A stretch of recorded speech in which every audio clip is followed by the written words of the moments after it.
Yesu anasema nyumba mtakayoingia wakiwafukuza, yakung'uteni mavumbi ya miguu yenu. Yani itakuwa yani sijui nikwambie nini,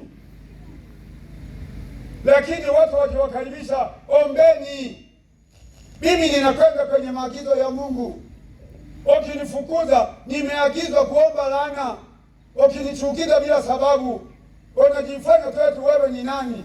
Mimi Yesu anasema wakiwafukuza, kung'uteni hata mavumbi ya miguu yenu.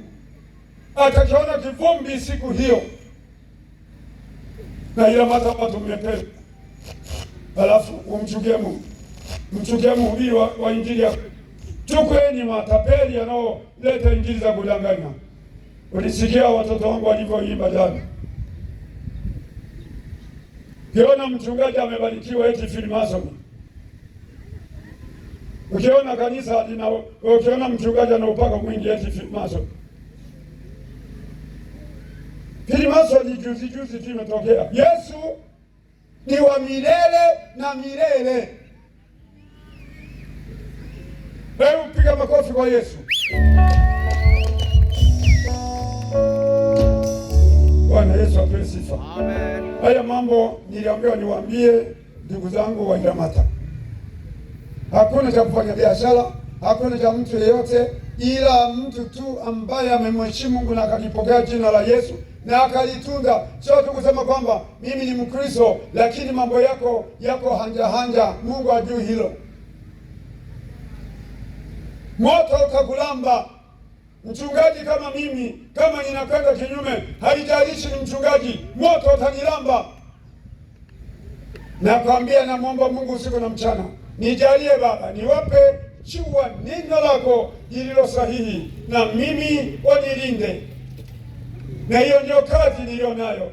Mnapendwa na Mungu, watu wa Ilamata. Hebu mpigieni makofi huyu Yesu.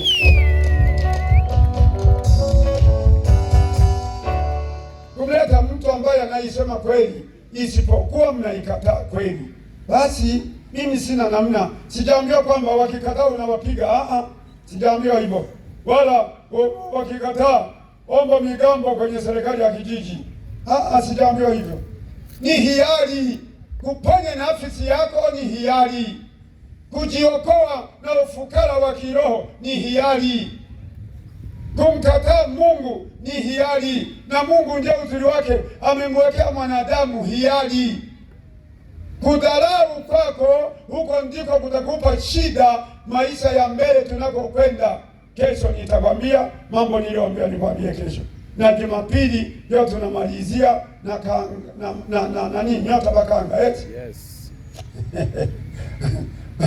Utakiju Kiswahili cha leo, maana pale nyota bakanga nitakueleza Jumapili maana itakavyofanyika.